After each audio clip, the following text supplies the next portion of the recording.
Está no ar mais um episódio do Biomedcast, o podcast da biomedicina.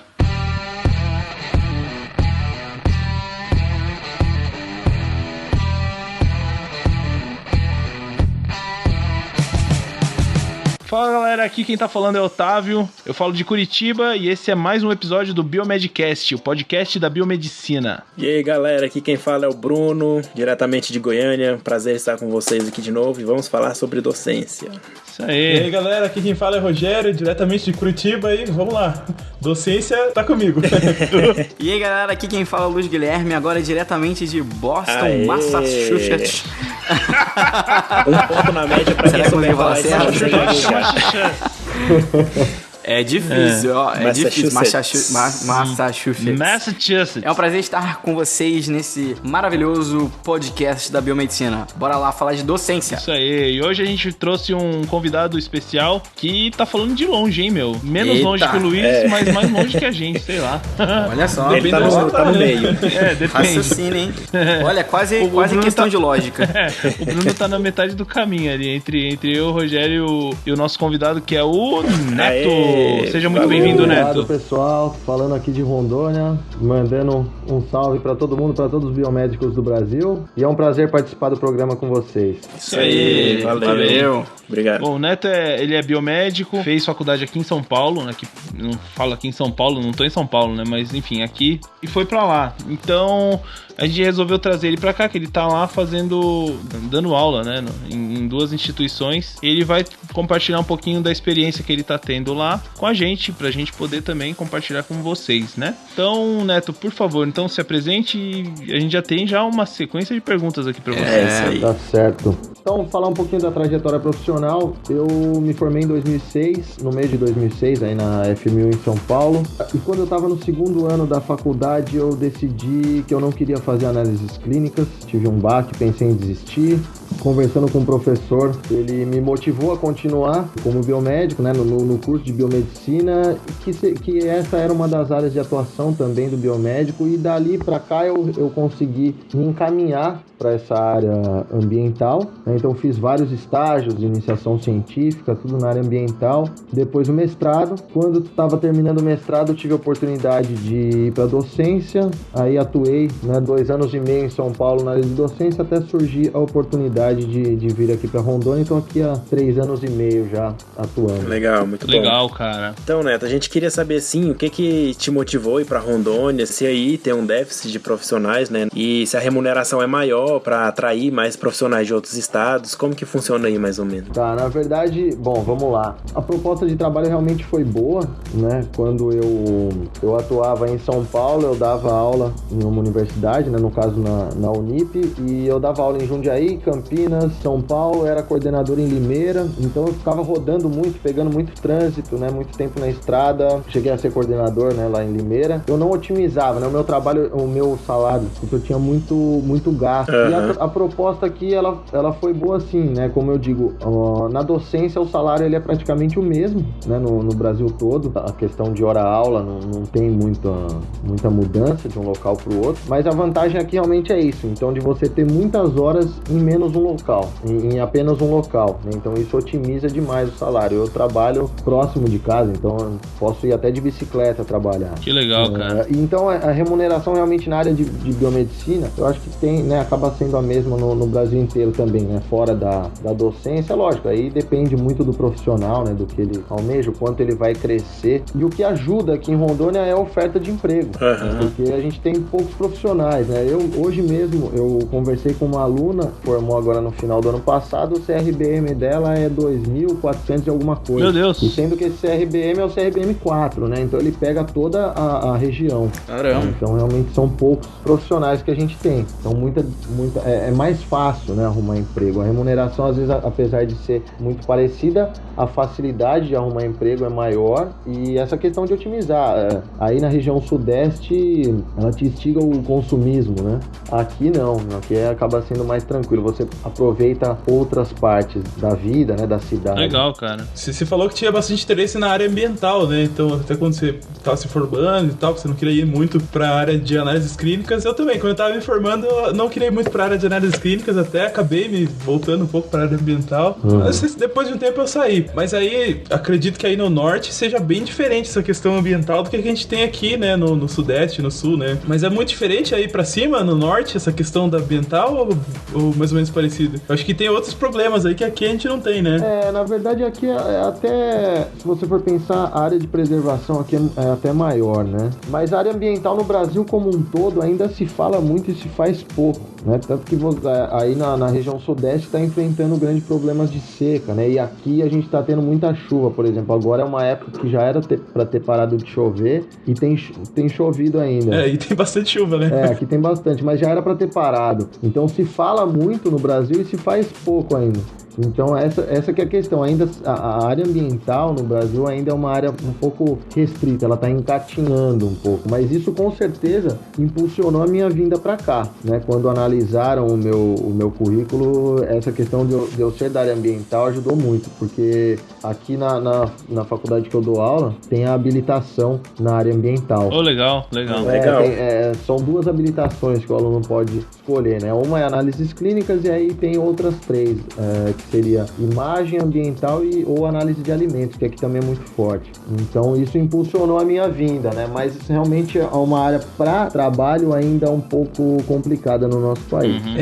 Só continuando com a nossa perguntinha ali, você já tinha interesse na área de docência quando você estava cursando ainda, logo que você saiu? Ou essa foi a oportunidade assim que surgiu ao longo da carreira e acabou chamando atenção? Então, a área da docência foi um negócio meio maluco que aconteceu comigo, né? Eu realmente tinha vontade de atuar, mas eu pensava assim, futuramente, não, quando eu tiver já uns 20 anos aí de biomédico, né, atuando, tudo, aí eu vou pegar umas aulas à noite, tudo, então essa era a minha intenção. Mas aí eu fiz o mestrado e quando faltavam 6 meses para eu defender, eu tive o convite para lecionar. Então eu comecei a lecionar, eu tinha 24 anos. E aí me apaixonei. Eu acabei me apaixonando pela docência. Hoje eu não me vejo fazendo outra coisa, né? Quando eu lecionava em São Paulo, eu cheguei a trabalhar num laboratório, mas fiquei um tempo aí, quando eu consegui mais aula, eu larguei e fiquei realmente só na área da docência. Hoje não vejo outros horizontes, eu vejo pra mim só a docência realmente. Docência e pesquisa, né? Que sempre caminham juntas, Legal. né? Isso aí é o meu objetivo, é exato. chegar aí também. Eu tô nesse caminho legal. também. Engraçado que eu acho que tudo pode mudar, né? Você pensa que você vai fazer uma coisa... Eu sou, assim, um exemplo que... Nossa, eu sempre fui muito apaixonado por hematologia, Falei, não vou fazer absolutamente nada, eu falava pra mim mesmo, não fazer nada absolutamente não tiver envolvido na área. Aí vim pra cá e tô fazendo pesquisa. E engraçado que quando eu fiz genética na faculdade, eu queria morrer, né? Porque eu odiava genética. E eu falava, nossa senhora, que assunto chato, que assunto insuportável. E hoje eu trabalho com genética. E adoro. Então, né, as coisas podem mudar. Mas eu não consigo me ver na área da docência. Não sei se as coisas podem mudar, mas eu não consigo me ver como professor. Eu acho que na vida profissional a gente tem que deixar realmente as coisas acontecer. Eu também nunca imaginei vir pra Rondônia. Quando surgiu a oportunidade, Acordou, vou pra Rondônia. Acordou de manhã, tomou um suco de laranja e vou pra Rondônia. Então, e aí coloquei as coisas, a minha mudança veio no meu carro. Eu tinha um golzinho, botei o que cabia no gol e vim pra cá. Olha Cara, só. você foi de carro. Vim de carro. Mano, você é louco, doido, velho. cara. Mas Você de é louco, férias cara. eu sempre desço pra São Paulo de carro Nossa também. senhora. Você pegou Dá quanto tempo? Dias. Cara, quantos dias, velho? Eu vou em 3 dias. 3 dias? 3 Credo, dias, mas eu vou rodando tranquilo, assim. Eu rodo 800, 900 quilômetros por dia, mais ou menos. Paro numa cidade, pego um hotelzinho, curto, descanso. Então acaba sendo tranquilo a viagem. Eu vou sem pressa. Não, aí é tranquilo. Sim, justo. E Legal, aprecia a legal. paisagem, né? Com certeza, tem que apreciar, senão...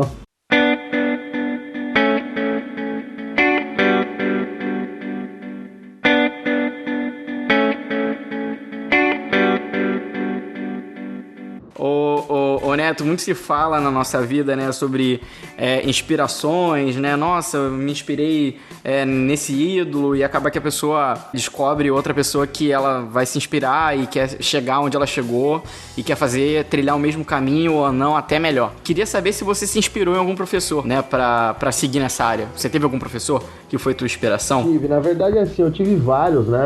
Hoje, como professor, eu tento pegar o que eu gostava de cada um que acabou me marcando, né? Então... Nossa, isso é muito bom. A gente tem que tentar, lógico, sempre melhorar, então eu tento me inspirar nessa questão de o que foi melhor em cada um. E hoje, né, eles veem que eu sou professor e também eles ficam muito contentes com isso, mas teve um especial que realmente me inspirou muito. Até antes de eu vir pra cá, pra Rondônia, eu liguei pra ele quando surgiu a oportunidade pra perguntar o que ele achava, né, de realmente vir pra mais longe. Hoje ele tá no Tocantins, inclusive, que ele se chama Maurílio. Ele foi meu professor de Biologia Geral e de Microbiologia. E o que eu lembro até hoje dele falando, que é muito bacana, ele falava assim: o que me inspira a continuar dando aula é o brilho no olhar dos alunos, né? Então, quando eu estou explicando, o que eu vejo o brilho no olhar de vocês. Então, realmente, isso eu lembro até hoje e trago comigo, e realmente é muito bacana. Então, me inspirei, sim, em muitos deles, mas em especial nesse professor. Legal, né? Que legal. Esperamos que ele ouça, né? Ele é biomédico? Eu vou mandar para ele, com certeza eu vou marcar ele depois lá no Facebook para ele ouvir. Tem alguma coisa, então, Neto, que você, durante a graduação que você fez, que te ajudou ou que te ajuda na hora de dar aula? A primeira coisa, eu acho que foi essa questão de prestar atenção nos professores. Isso é bom. Inspirar, né? Realmente isso ajudou. Mas como eu falo diretamente, não tem assim, porque a gente não tem tanto seminário, né? Tanta apresentação. Pelo menos na época que eu cursei, a gente não tinha. Tinha algumas coisas ou outras, mas eu sempre fui... Eu tinha um pouco de timidez na hora de apresentar, tudo, então ficava meio nervoso, sempre achava que não tem aluno que gosta de fazer seminário, né? Ninguém merece. Exatamente. Eu coloco, às vezes, o pessoal pra fazer seminário. Tem uns que se dão super bem, mas a maioria realmente tem vergonha, né? Porque os colegas, tudo. Mas aquilo, indiretamente, tem os programas de iniciação científica, né? Estágio. Então, tudo isso ajuda você a melhorar o currículo e que depois vai te dar mais chance pra uma pós-graduação, né? Para uma seleção de pós-graduação, de mestrado, de doutorado, que seja. Residência. Então, isso conta também. Exato. Então tudo isso acaba ajudando muito, né? É importante, né, para o pessoal sempre ir atrás. Ah, né? sim. Isso a gente tenta frisar aqui. Na maioria das leituras de e-mail que a gente faz, a gente sempre fala isso, cara. Se o cara quer, ele vai ter que fazer a diferença na carreira dele, meu. Se o cara ficar acomodado, esperar cair do céu, nunca vai chegar a lugar nenhum. Exato. Eu ainda sou estudante, né, de biomedicina, e eu consigo ver isso claramente. Você vê todas as pessoas que eu já vi se formar e que eu acompanhei um pouco da graduação que se esforçavam, deram certo, né? Agora tem aquelas outras que acham legal, né? Ir pra aula e ir pra casa dormir depois. Exato. Não dá nada. E tem também a questão até de relacionamento interpessoal, né? Porque tem alunos que são super bons e aí o cara não dá certo trabalhando, né? Ele não sei se ele às vezes é uma pessoa difícil de lidar, não sei, e acaba não dando. E às vezes aquele aluno mediano que ele consegue também, né, associar bem as coisas, tem um bom relacionamento, ele vai mais pra essa frente, parte da personalidade da pessoa como você fala, conta muito depende, pontos mesmo. Faz bastante diferença. Às vezes o depende da pessoal gente, né? é muito aplicado em entender a disciplina e tal, mas acaba não se comunicando muito, não faz uma rede de contatos muito grande, né, durante a graduação. Acaba atrapalhando um pouco, né? Mesmo que vá bem na disciplina, às vezes isso não é tudo, né? O networking é tudo, né? Networking, bom relacionamento hoje é tudo, né? Uma coisa que eu até acho que falta às vezes nas universidades, até que você falou, que a gente às vezes apresenta pouco, seminário e tal, disciplinas assim, que não são necessariamente da biomedicina, mas como comunicação, oratória, essas coisas assim. Eu acho que o pessoal acaba sentindo falta, né? Tem gente que se forma e acaba não aprende, assim, como apresentar um trabalho direito, né, e tal. Tem dificuldade nessa parte, né? Exato. Seria legal, às vezes, ter isso como, talvez, disciplinas optativas, né? Então, às vezes, o aluno que tem a intenção de atuar em docência, fazer essas disciplinas, sei lá, né? Teriam que pensar em alguma forma de E é uma disciplina relativamente simples, né, de ser feita, né? Você não precisa laboratório nem nada, né? Você não precisa ter pessoas pra... E outra coisa também, essa questão só material humano. essa questão das palestras, porque o biomédico é muito requisitado, né, para esclarecer dúvidas dessa área da saúde, assim, no geral. Então, saber falar bem é muito importante, né? Sim, Com pra formação certeza. de qualquer biomédico. Porque com a gente, certeza. querendo ou não, é referência nessa área, assim, de informação à sociedade e até para os próprios alunos da graduação. Então, é bem interessante. A gente sempre vê um com biomédico ou certeza. outro aí falando entrevista explicando as coisas na televisão, né, cara? Sempre tem. Às Sempre. vezes o cara verdade. faz uma pesquisa incrível, assim, né? E não consegue passar, né? explicar pras pessoas que não são da área, assim, né? Tem É, essa então. dificuldade. Aí só a gente entende, né? Aí quem não é da área fica meio boiando. Então, realmente isso é importante, né? A comunicação de você saber passar de uma forma que todos entendam, né? Que as pessoas que não são da área consigam entender. Né? Legal.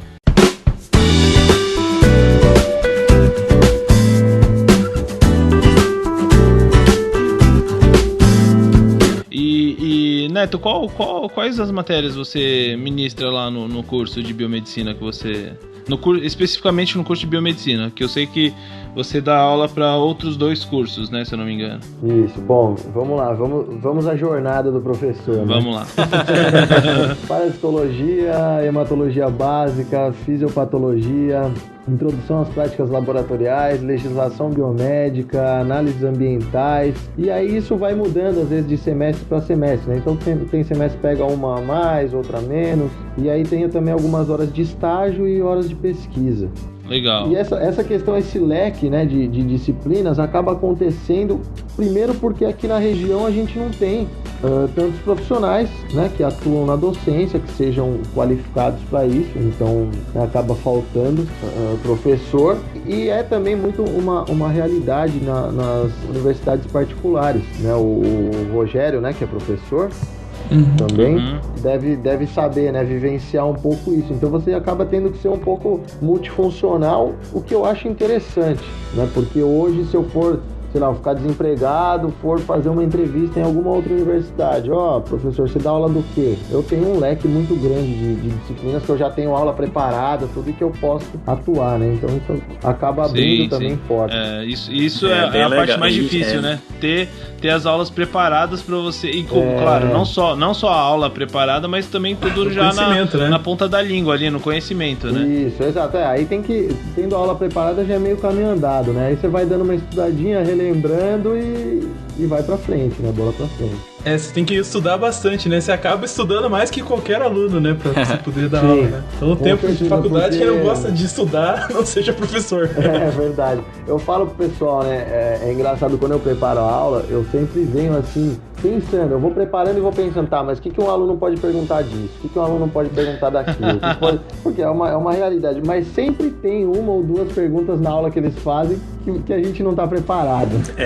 Sempre Faz parte, né? Aí você tem que jogar aquela... Cara, eu era desses. Na próxima aula eu trago a resposta, porque realmente você me pegou desprevenido. Aí faz parte. O professor não sabe de tudo, né? Tudo de tudo. Eu fiz a mesma pergunta pro Rogério. Falei, Rogério, o que acontece se não sabe? Fala que não sabe. Acabou. Mas que vai procurar. É, justo. Mas não tem... Eu era bem desse aluno odiado pelos professores, Não é que odiado, soltava... cara. Meu, olha, eu tive amizade com uma professora minha depois, né? E ela falava, você fazia cada pergunta. Não me incomoda. Mas tipo pergunta nonsense? Não, faz parte. Também, né? Também fazia parte. Eu sou meio nonsense, mas aí né? Então... mas é filho da mãe, né? Mas tem hora que você aprende uma coisa que você fica, tipo assim, né, mas imaginando. o que é nonsense pra uns, às vezes pro outro não é, né? Será que se esse vírus entrasse no meu corpo e não sei o que? Aí isso vem de um ET e não sei o que. Não, isso aí já não. Assim, se eu tava com dúvida mesmo pra entender, sei lá, eu me lembro muito em físio perguntando pra professora dos processos, enfim, das reações, enfim, eu tinha muita dúvida. E eu perguntava mesmo, ela falou que podia perguntar, mano, eu perguntava.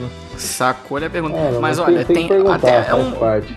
Pode ser um tema pra podcast, né? Tipos de perguntas de aluno, porque, olha, também tem aquele tipo de aluno que faz o professor acabou de explicar, sei lá, hemácia é dessa forma aqui, não. Aí o cara vai olhar pra você e vai falar assim, vai falar pro professor, mas professor, então ela não é quadrada, né?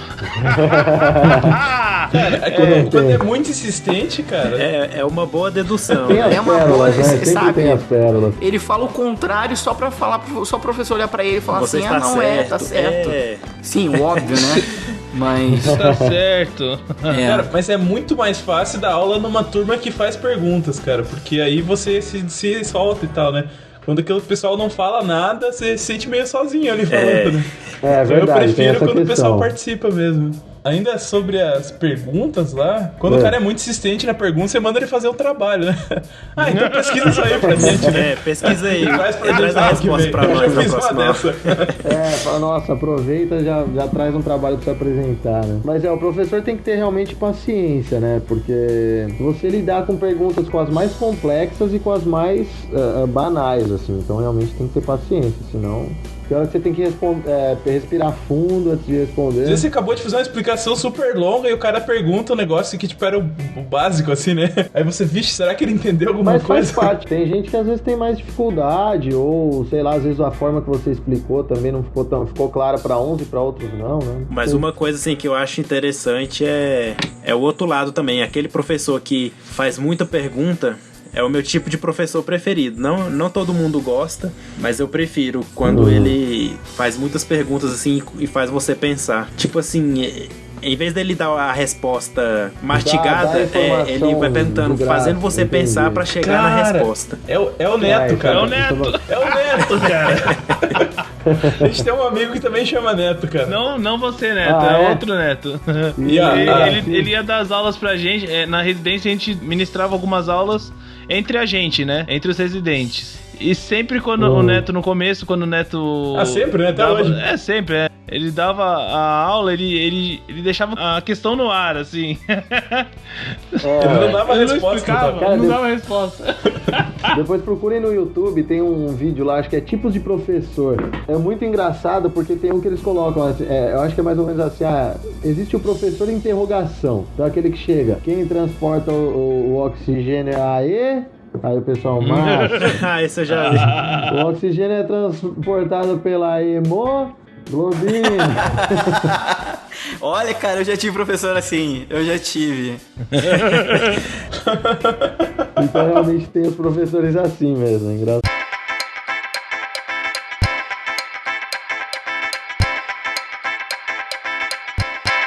Ô, Antônio, então quais são as metodologias que você utiliza nas aulas? Elas são mais tradicionais ou você gosta de trazer coisas novas? E a instituição te dá liberdade para você escolher que tipo de metodologia que você usa? Realmente, assim, eu sou um pouco mais tradicional, eu gosto de usar quadro. Na verdade, eu tive várias aulas tanto na graduação quanto na pós. Na graduação o pessoal não usava tanto data show ainda, mas no mestrado, depois em pós-graduação também. E eu vejo a aula só com data show, uma aula às vezes muito cansativa, né? Porque dá uns 40 minutos, o aluno não consegue mais ficar 100% ali ligado naquela imagem, né? No data show, aí apaga a luz ainda para ajudar. Então o pessoal começa a coloca aquela tela azul com fundo com a letra amarela. Exato. Então eu acabo eu uso o quadro e uso o data show mesclando um pouquinho e muitas vezes mais complementando o que eu passei em quadro, porque no quadro você escreve um pouco, aí o aluno copia um pouco, aí você fala, então você vai... Eu acho que as vias de memorização acabam sendo mais válidas, né? Isso, lógico, meu ponto de vista, né? Não sei se os pedagogos concordam 100% com isso, mas eu vejo até tenho visto um resultado bacana com isso.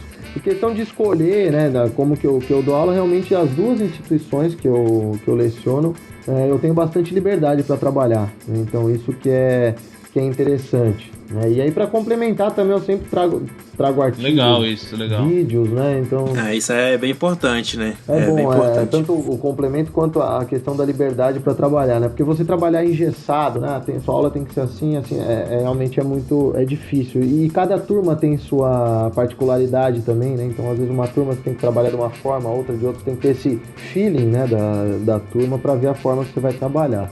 Tem todo um processo, não é só chegar lá, né, e dar aula de qualquer forma. Às vezes a mesma aula para duas turmas é totalmente diferente, né? Uma turma da outra. a resposta que você tem, né? Ah, com certeza. Isso muda de curso para curso e de turma para turma mesmo. Realmente, às vezes você tem uma turma que é um pessoal um pouco mais novo, então aí você tem que ser, né, um pouco mais dinâmico, porque o pessoal mais novo tem mais energia, então fica mais elétrico, né? Às vezes é um pessoal um pouco mais velho, então sua aula já tem que partir um pouco pro mais tradicional, então realmente tem isso. Às vezes, tanto entre cursos, né, perfil de alunos de cursos e realmente a turma. A turma tem muitas particularidades mesmo. Legal. Ô Neto, deixa eu só continuar nessa... vou dar uma cortada aqui no nosso fluxo para continuar nesse esquema de metodologia. Porque assim, hoje em dia, a gente vê muito... Na própria residência, a gente teve um modelo de ensino diferenciado, né? Que não era aquele negócio muito expositivo. Eles estavam testando o tal do PBL, né? Do Problem Based Learning. Queria legal. saber como que você enxerga esse tipo novo da aula menos expositiva e mais participativa dos alunos. Não sei se você conhece, se você já trabalhou com esse tipo de metodologia de ensino, enfim. As metodologias ativas, né? Isso, exatamente. Isso. Então, trabalhar eu nunca trabalhei. Na verdade, agora no começo do ano, na Semana Pedagógica, nós professores tivemos, né, alguns treinamentos com uma pedagoga que ela veio do Tocantins e realmente ela começou a trabalhar algumas metodologias assim com a gente, né? Eu não comecei a aplicar ainda, mas foi bem interessante. Então realmente ela se baseia nisso, né? Que o centro da atenção é o aluno, né? E não o professor. E o professor trabalha como um mediador, né? Exatamente. Então, isso é bem interessante. A única coisa que eu acho, ainda que realmente é difícil em graduação você trabalhar 100% assim no Brasil. Porque eu vejo que o aluno ele vai pensar como? Ele vai pensar, eu tô pagando a faculdade e o professor não tá dando aula. Então tem que mudar também a mentalidade dos alunos. Então acho que é algo que realmente tem que ser introduzido, funciona, é muito bacana, mas tem que ir aos poucos, né? E mudando isso, essa cultura aos poucos, porque senão realmente vai dar muito... O aluno vai falar, pô, mas o professor vem aqui e não fala nada, ele fica só fazendo a gente falar, então pode ter algum conflito, né, nessa questão. Então realmente vale a pena, mas aos pouquinhos introduzindo.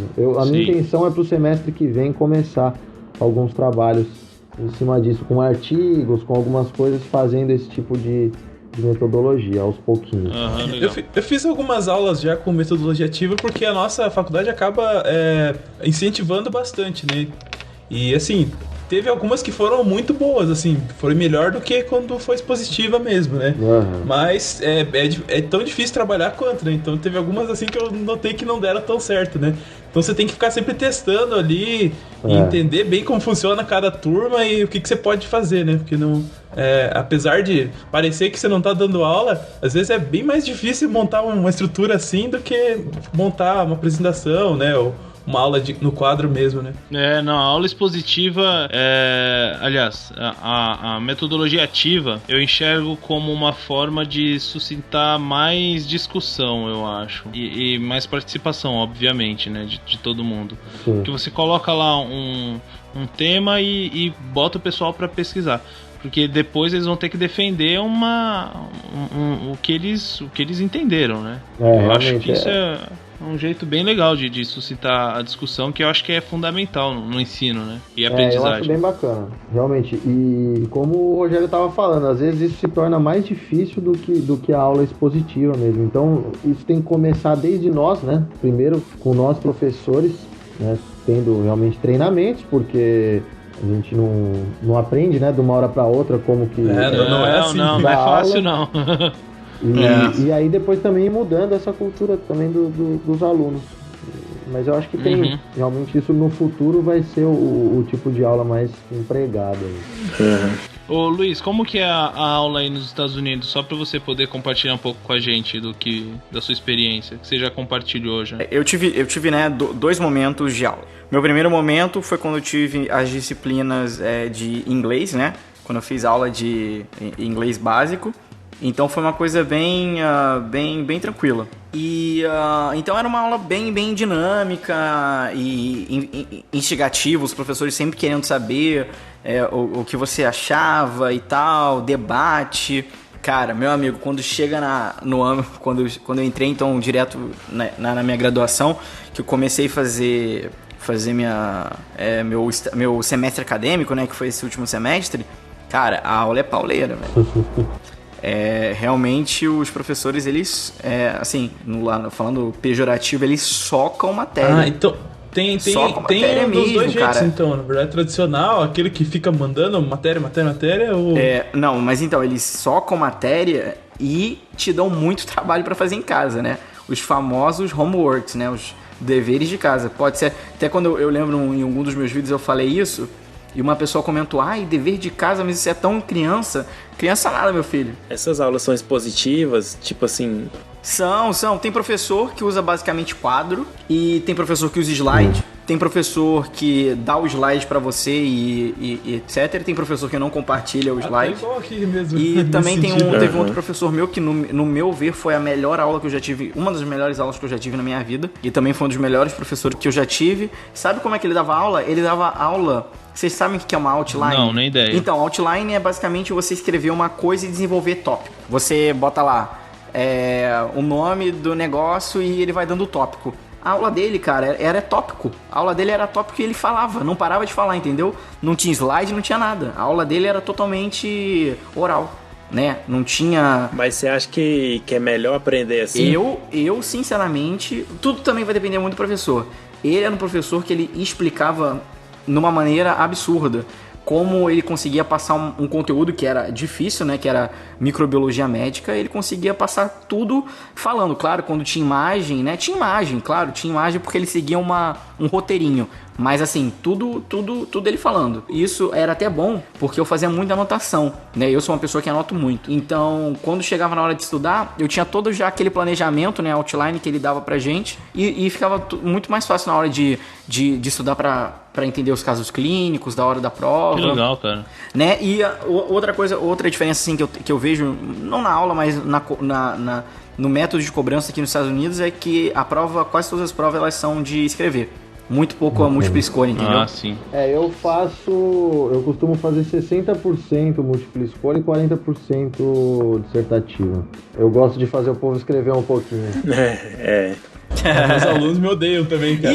E no meu ver, eu prefiro. Mas eu prefiro escrever, questão né? de escrever. Parte. Tem que escrever. Agora, eu acho que tem que escrever também. Que o Luiz tudo falou, é um treinamento, né? É verdade. Essa aula que o Luiz falou de tópicos, do professor falando, eu acho muito legal. Eu espero um dia conseguir chegar nesse nível. Cara. Eu acho muito bacana. É muito bom. E sinceramente, sabe o que eu achei, Neto? Eu achei que ia ser chato. Eu achei que ia ser chato. Eu falei, caraca, cara, eu não acredito que esse professor vai ficar passando palavras aleatórias e ele vai ficar falando. Eu falei, nossa, vai ser horrível, né? O problema que eu vejo, assim... Mordi minha língua 1000 vezes, né? Depende muito do professor, né? Mas... Legal. O que eu vejo, assim, depende muito do professor, claro. Cada um tem a sua própria dinâmica, né? Mas a gente tem também os alunos que cada um tem a forma... A metodologia em si não faz milagre. Mas a gente tem uns alunos, assim, que cada um tem a capacidade maior de aprender de um outro jeito. Então, às vezes, eu sempre tô dando a minha aula, eu mostro na forma de imagem, explico, e também mostro escrito e também explico, e só falando também. Porque tem gente que é mais visual, tem gente que vai te ouvir mais, tem gente que vai ver mais, né? Então, às vezes tem que trabalhar um pouco cada coisa, né? Exatamente, realmente tem essa questão, né? Então, os alunos não são todos iguais, né? Não dá pra generalizar, né? Não dá pra agradar todos, mas tem que trabalhar de uma forma que seja melhor, né? Pra pelo menos a grande maioria.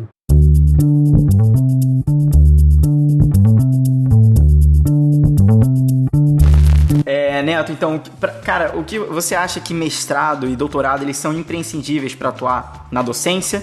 E também saber se no caso de docente ele não precisa ter uma especialização, né, stricto sensu, né, que a gente chama, mas ter uma experiência de mercado, saber a prática, saber como fazer. Então eu queria saber o que você acha disso. Vamos lá. Então, na verdade, o ideal seria um conjunto disso, né? Então, com certeza, a pós-graduação stricto sensu, ela é muito importante, né? Mas a gente vê muitos profissionais, então, que eles saem do mestrado e doutorado e vão dar aula direto, né? Sem experiência alguma. Então, ele sai da graduação, faz o mestrado, faz o doutorado e aí vai dar aula e não tem experiência nenhuma, que foi o meu caso, né? Eu terminei o mestrado e já fui lecionar.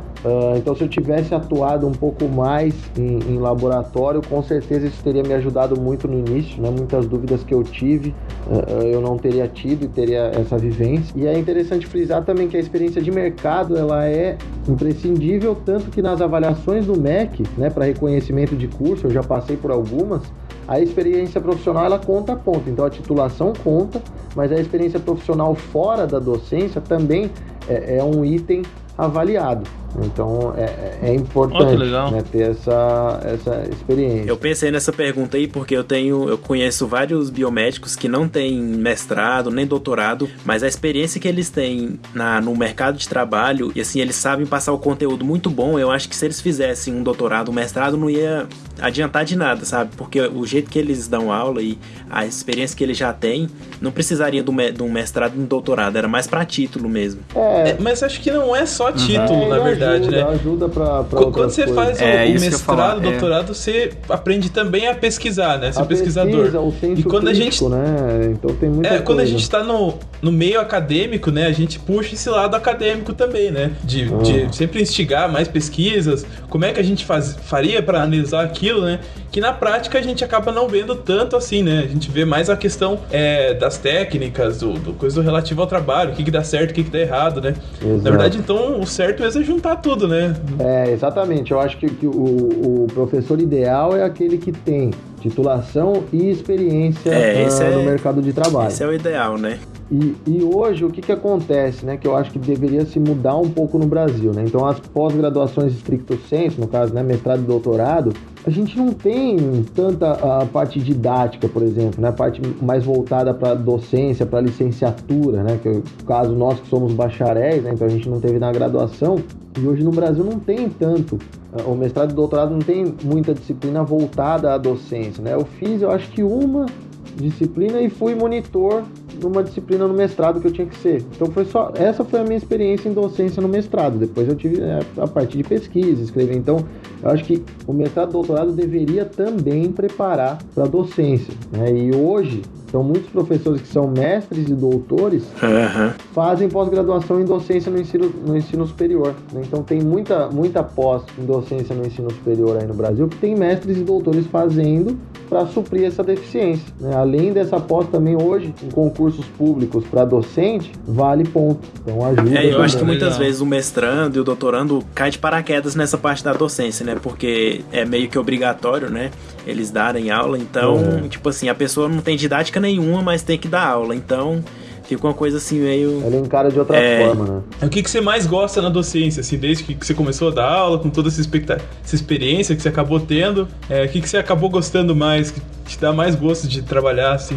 Tá, vamos lá. Bom, docência é legal, né? Então a questão do contato com os alunos, né? Você conhecer essa particularidade de cada um é muito legal. Aquela questão do brilho nos olhos, né? Que eu tinha falado antes, realmente é legal você ver isso, né? Ver que o aluno está aprendendo, que eu não esqueço um dia que eu levei uma turminha para microscopia, né? O pessoal de calouro, e aí eu estava ensinando eles a mexer no microscópio e teve uma menina que, nossa, ela me olhou assim com uma cara de felicidade que ela tinha conseguido focar e estava vendo algo no microscópio, né? Então isso realmente vale. Nossa, muito legal. Muito a pena, né?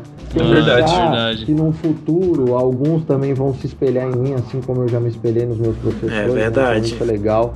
Essa troca de conhecimento, de vivência, né? Porque a gente aprende muito lecionando, né?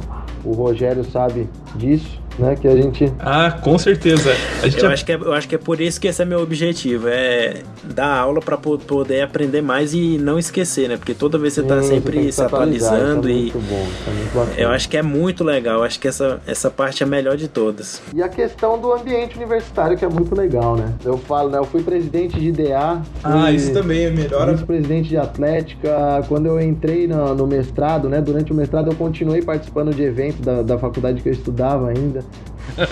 Eu fui em 8 interbiomédia, eu fui em 3 como aluno e 5 depois de formado. Quando eu era coordenador de curso, eu fui em interbiomédia, né? Então, o cara é a lenda da interbiomédia, né? Falando a verdade. Famoso.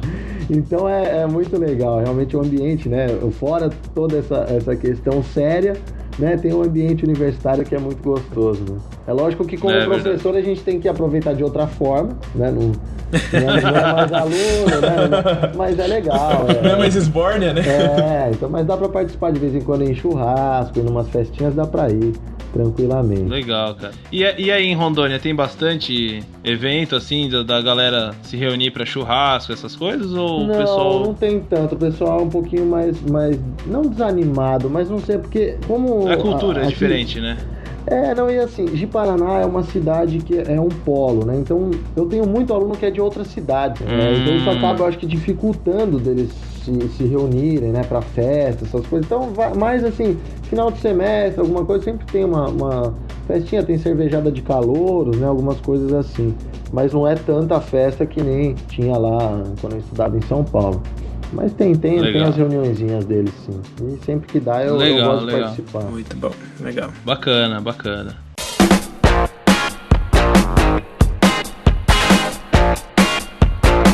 Ô Neto, você já foi coordenador de curso, né? O que você achou dessa experiência como coordenador? Como que é?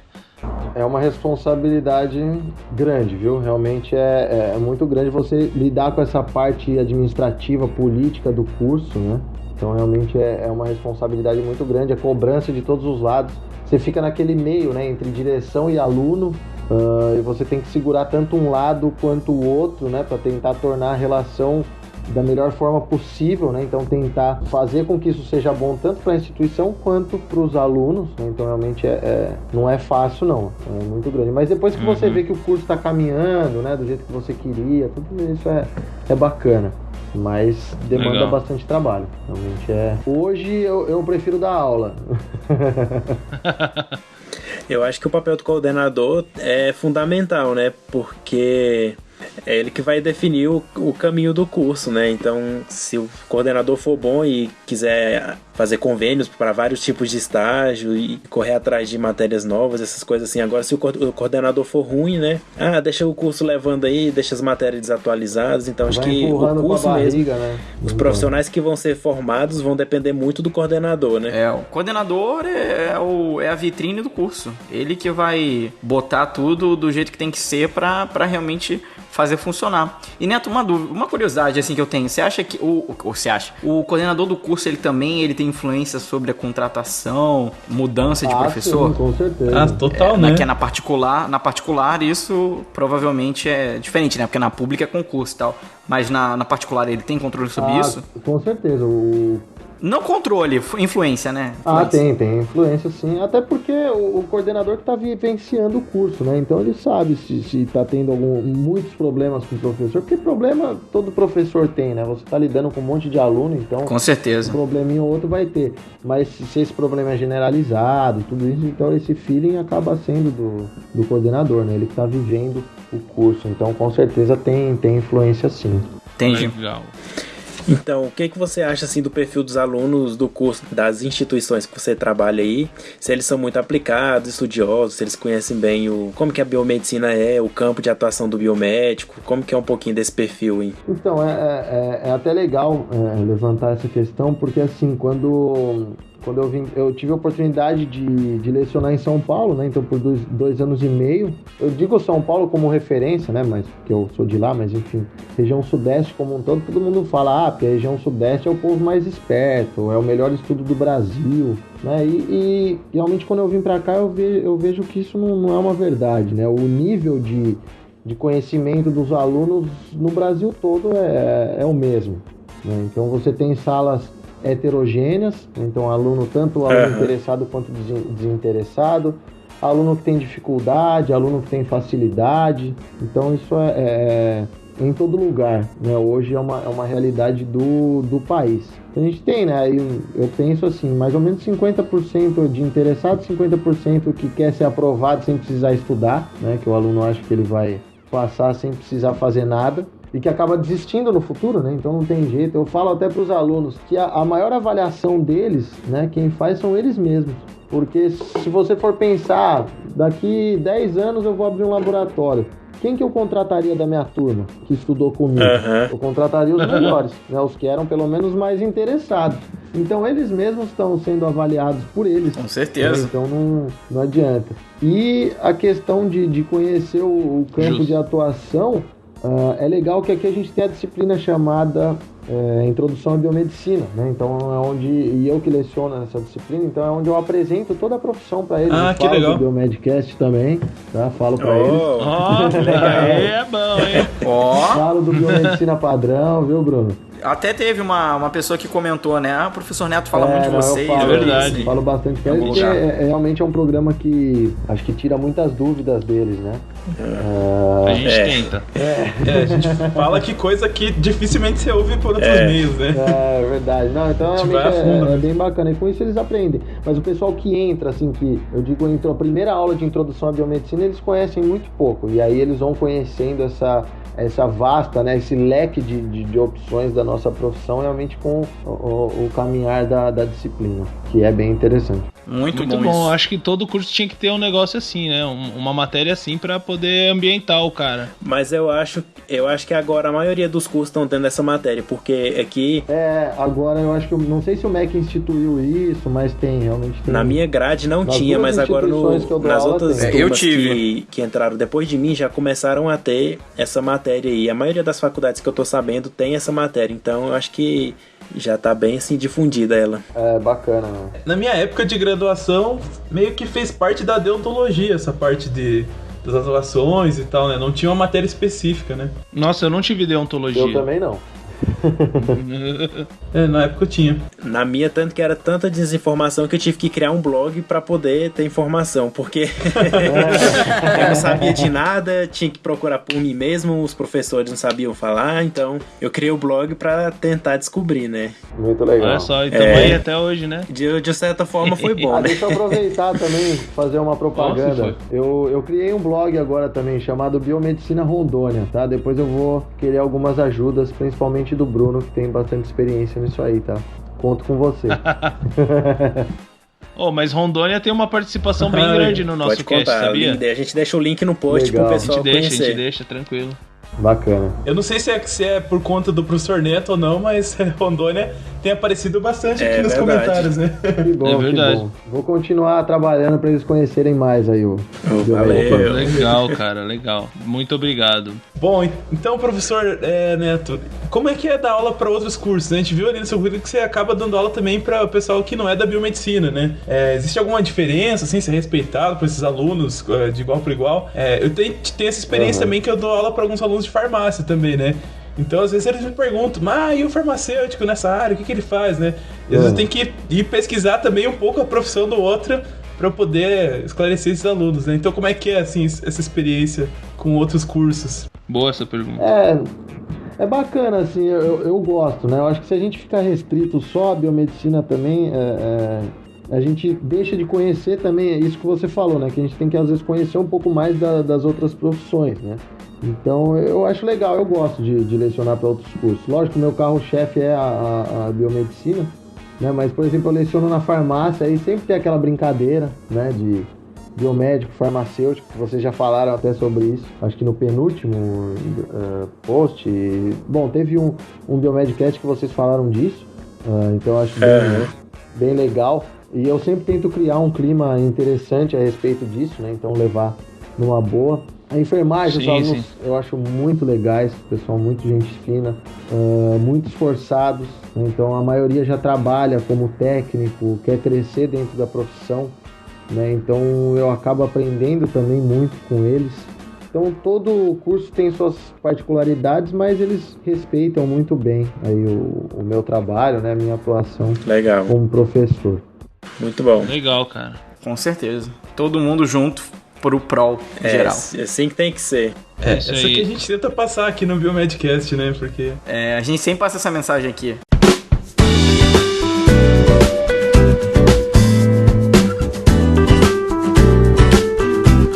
Então, Neto, uma pergunta que, na verdade, muito se fala em dinheiro na biomedicina, né? Eu recebo várias perguntas. Quanto é que essa área ganha? Como é que eu posso ficar rico? Como é que eu vou ter uma lanche? Essas coisas, né? Então, a gente queria saber de você, que tem grande experiência aí na área de docência, como é que é a remuneração nessa área? Isso também tem diferença entre universidade pública e privada. Aí depois, se vocês quiserem, eu posso até responder isso aqui pra vocês aqui dos Estados Unidos, porque eu tô craque. Tive uma conversa com uma dos professores e ela me explicou direitinho isso. Daí depois a gente pode colocar isso também. Vamos começar pela diferença, né? Então, a remuneração, na verdade, nas privadas é praticamente igual, né? Então, eu vejo assim que oscila entre R$2 e R$5 a hora aula de uma para outra. E algumas públicas pagam até menos que particulares. Então, eu tenho um amigo que passou num concurso, na verdade, na área de Direito, na Universidade Federal daqui de Rondônia, e ele é mestre e tudo, mas ele ganha um pouco menos, né? Mas ganha menos que eu. Mas já nas federais e estaduais tem uma diferença grande. Então, por exemplo, hoje, a Unemat, né, a estadual do Mato Grosso, é a que paga melhor, a pública que paga melhor. Eu tenho um amigo que é mestre, passou num concurso lá, ele ganha aí cerca de 12 a 13 mil reais. Então é um salário muito bom, é realmente um salário muito bom.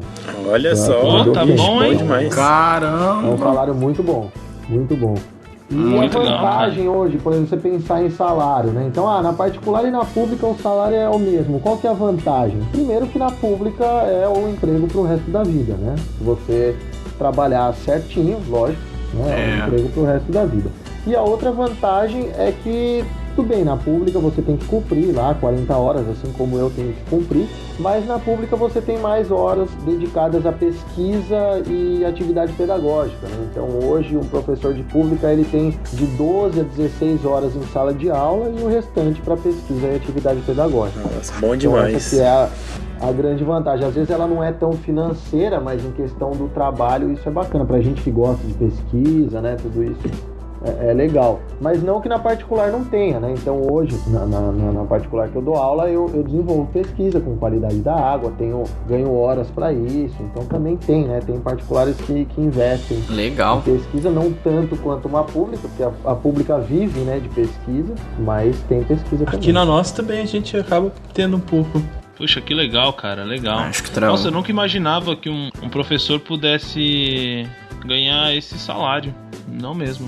Então, Neto, quais são as suas dicas para quem quer seguir nessa área da docência? O que tem que fazer? Se tem que estudar alguma matéria específica? O que você acha aí? Bom, vamos lá. Então, primeiro, né, na graduação, desde cedo, né, participar de programa de iniciação científica, monitoria, evento, né? Então, aquelas horas lá de atividades complementares que a gente tem que ter na faculdade, né? Por exemplo, eu tinha que ter, acho que 200.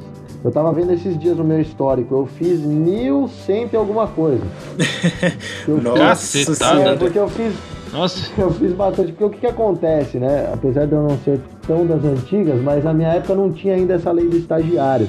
Então eu fiz muito estágio não remunerado, né? Hoje em dia já tem que ser, quando ele não é o estágio obrigatório, ele tem que ser remunerado. Então desde o primeiro ano eu fiz alguns estágios como voluntário, sem remuneração alguma.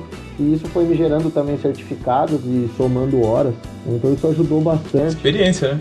Um bom networking também é importante, né? Então a gente sabe que mestrado, doutorado, você, além de passar pela seleção, você tem que ter um networking, você tem que conhecer alguém, né? Já ter pelo menos se apresentado para o seu possível orientador. Então isso é importante. Ser cara de pau, né? Na hora de pedir para participar de pesquisa, monitoria, conversar com o professor, falar, posso participar, demonstrar esse interesse, né? Isso para os professores é muito importante. Às vezes aquela vaga não existe, né, cara? Mas você vai lá e pergunta, o professor, ele te encaixa de algum jeito, né? Cria. E de repente surge uma vaga que não existia, né? Mas é verdade, o aluno, o maior gás, né, para o professor é o interesse do aluno. E ninguém sabe o que cada aluno quer, né? Então falou, o não você já tem. Gostei dessa. Vou usar pra mim. O não você já tem, verdade. exatamente. Tem que tentar, né? O pessoal pergunta muito isso pra gente, né? O que fazer? Meu, isso eu acho que é o segredo pro sucesso, gente.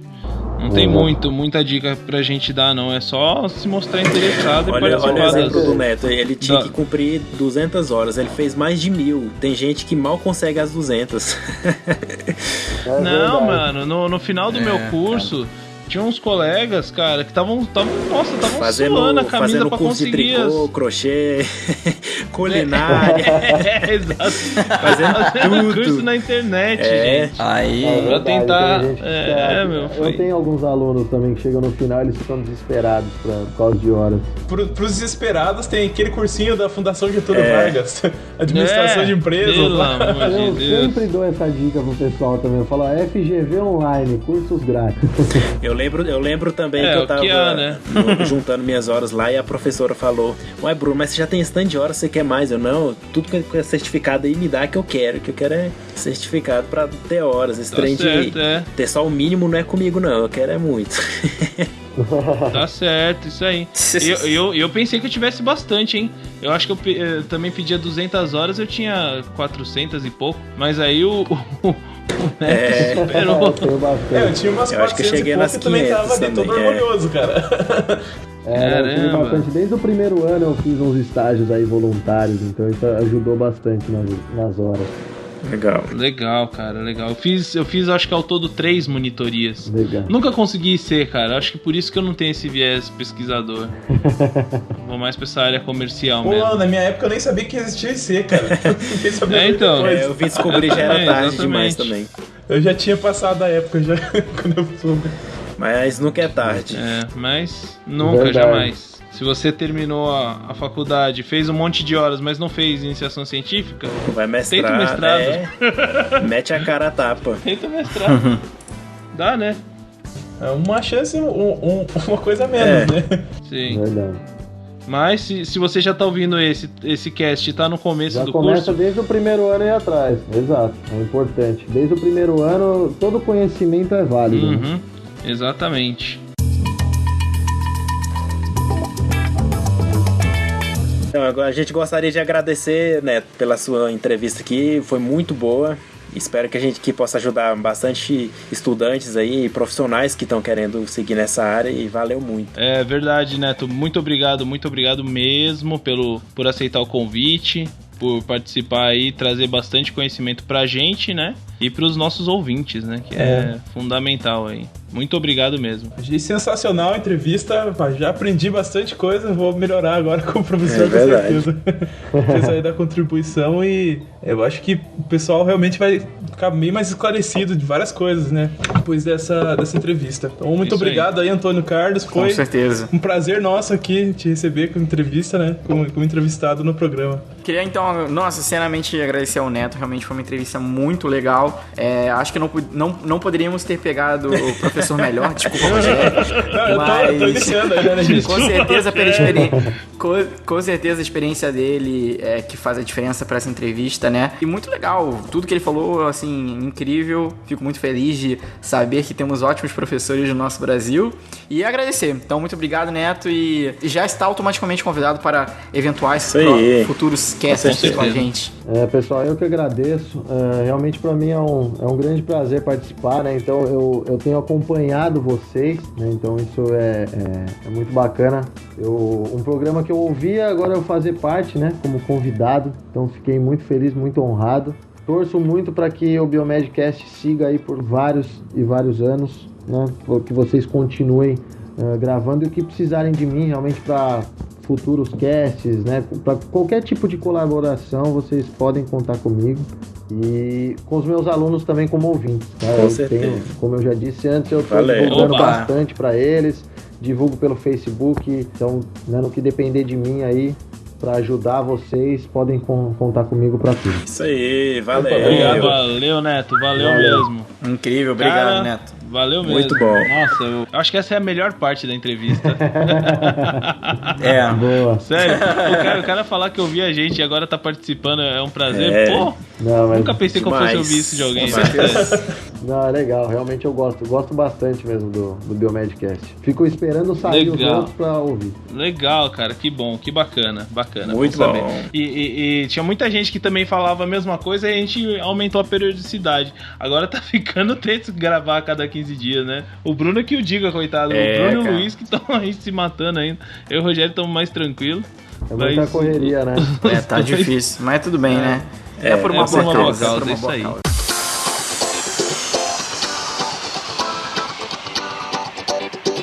Então, galera, a gente chegou aqui numa segunda parte do nosso cast, nesse cast número 12, e é uma parte especial que é a nossa primeira promoção do Biomedcast. Aê!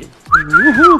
Galera, tem um livro que a minha professora de fisiologia na época da faculdade indicava como sendo o melhor livro pra gente aprender. Ela baseava as aulas dela de fisiologia nesse livro apenas. E o pessoal que fica ligado na gente no Facebook com certeza já sabe qual que é o livro, mas a gente vai revelar aqui de novo, né? Então, o livro é o Fisiologia Humana, da Silverthorne, né? Gostou do Silverthorne? Tá boa a pronúncia. Silverthorne. Sinceramente, eu acho que é um livro excepcional. Acho que não pode deixar as pessoas não podem deixar de consultá-lo durante a graduação, porque é essencial. Um livro de fisiologia é indispensável. Indispensável, né? Não só durante a graduação, mas também para aqueles que já são formados, né? Enfim, é um livro que a gente até já comentou aqui alguns casts atrás, que é um livro que é útil você comprar, que você não vai usar apenas durante o primeiro ou segundo ano da faculdade, né? Isso aí. Então ele vai ser sempre útil para você. Então vamos lá saber o que tem que fazer para você concorrer a esse livro, né? Então a promoção é a seguinte, galera. São 5 passos super simples que vocês vão ter que seguir, tá bom? Então o primeiro passo é curtir a nossa página no Facebook, tá? O Biomedcast, que eu acho que a maioria de vocês já o faz. facebook.com/biomedcast. O segundo passo, se não faz, faça. A gente vai deixar no post lá o linkzinho, se você ouve a gente por agregador, né, de podcast, enfim. O segundo passo, então, é compartilhar publicamente o post da promoção, que vai ter hoje, dia 1º. Hoje a gente já vai publicar de manhã, já vai ter lá no nosso Facebook, tá? Isso aí. Então vocês compartilham publicamente. Tem que ser publicamente, gente, senão a gente não vai conseguir ver se você realmente publicou, tá bom? Se for só pros amigos, não tem como saber, né? Exatamente. O terceiro passo, então, é ouvir esse episódio, que se você está ouvindo isso, você já ouviu, obviamente. Então, o quarto passo é preencher o formulário que vai ter lá no nosso site, no biomedcast.com. Vai ter um linkzinho lá para promoções. Vocês entram na página promoções, vai ter lá a nossa primeira promoção e vai ter um formulário, tá? É só preencher. E no final desse formulário vai ter uma pergunta secreta, que a gente vai revelar agora, e você vai ter que responder a pergunta, que é a seguinte. Por gentileza, professor Neto, qual que é a pergunta secreta? Vamos lá, então. A pergunta secreta é: quando foi ao ar o primeiro episódio do Biomedcast? Eu já tô correndo pra pesquisar. Não é tão difícil, tá? Se vocês consultarem no nosso site e virem lá quando a gente publicou o primeiro episódio, vocês vão ver a data certinha lá, não tem erro. Então, fica esperto aí, a gente não tem tanto tempo, não vai ser tão difícil vocês descobrirem quando foi ao ar, tá bom? Então a promoção vai do dia 1º de junho ao dia 20, a gente vai fazer o sorteio dia 21 de junho, e no dia 24 a gente vai anunciar o ganhador, caso ele tenha preenchido todos os pré-requisitos, e se dentro de 2 dias ele não responder o nosso e-mail, a gente vai fazer um novo sorteio para conseguir um novo ganhador. E lembrando que a promoção só é válida para brasileiros que estão morando no Brasil, porque infelizmente a gente não tem condição ainda de mandar para fora, né? Sim. Mas Essa é só porque é a primeira promoção, quem sabe nas futuras, né? Vamos ver. Quem sabe. Mas vai ser bem legal e a gente espera que muita gente participe e tente concorrer a esse livro. É isso aí, galera. Muito bom, né? Então vamos despedir. Vamos lá. Mas antes a gente tem que lembrar pra galera aí, né? Lembrar quais são os canais. Então, Rogério, onde que a galera pode nos encontrar aí no Facebook? Facebook/Biomedcast, com D mudo. E Luiz, onde que o pessoal pode nos encontrar no Twitter? twitter.com/Biomedcast. Muito bem, e Bruno? Então estamos também no iTunes, você pode ir lá e dar um review do que você achou do nosso cast, dar 5 estrelinhas pra nós, né? Isso. Como sempre, 4 estrelinhas, uma pra cada um de nós e uma pra você. Que merece. Esse Bruno. Esse é merchandiseiro mesmo. A gente tá onde também? A gente também tá lá no TeiaCast, a gente tá no TuneIn, a gente tá no YouTuner. E pra não esquecer, a gente também tá num lugar muito perto de você, aí perto dos seus dedos, que é o WhatsApp. Link no post, número no post, tudo no post. Então o WhatsApp é o 62 9839-4358. Maravilhoso. Esse é o nosso WhatsApp. Manda mensagem e não esquece de se identificar. Ou se não for se identificar, diga que não quer se identificar, né? Quero ser A anônimo. gente não vai divulgar a sua identidade caso você não queira.